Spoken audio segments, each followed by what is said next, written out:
You don't know anything about it. I don't know anything. I don't know anything about it actually either. All I remember is one night in Cape Breton, and we were like sitting there, and it was like dark, and there was like a little fire burning, and it was cold. All I remember. It was cold. It was very, very cold actually. Yes. All I remember is the next day everybody was. No, that's the next day. Table. But that night we were like sitting there, and we said, "Oh man, there's like less firewood and less firewood," and we're like sitting on this bench, and then there was like this picnic table next to the fire.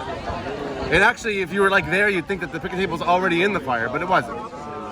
Anyway, and like it was getting later and later. I don't know what time of night it was.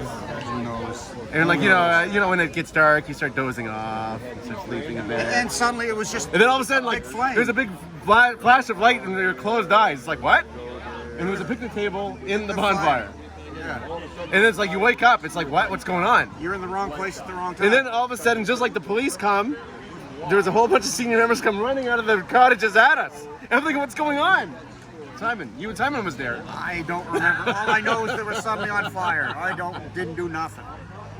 Yeah. Simon did anything. Falling asleep in the wrong place. Phil, do you remember that night? I was one of the senior members. Falling asleep in the wrong place is not a sign of guilt. So anyway, there we were, like half asleep, and with this picnic table somehow in the fire pit. Anyway, so then leading after that, there had to be this big inquiry. There was like this big public inquiry after when we got back, where we had to interview, everyone got interviewed one by one of what they knew about the incident. That's how I know I wasn't there, because I was never interviewed.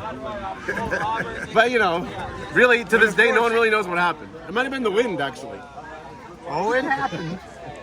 Actually, Phil went to burn the evidence. He said, "Oh, I hate to do this," because he had to finish off the picnic table before the people of the resort came.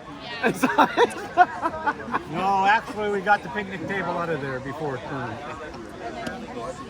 So the table didn't even burn after all these years? No, it didn't. After all these years, after all these years, we don't even have a burned picnic table. What are we talking about then? Actually, there was one night before, like years before. I remember waking up.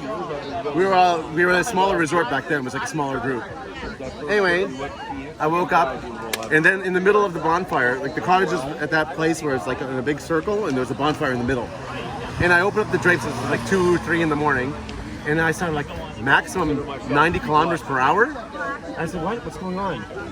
Anyway, someone had actually went down to the highway and knocked off one of the highway signs, carried it, and stuck it in the middle of the bonfire. And there was 90 kilometers per hour burning.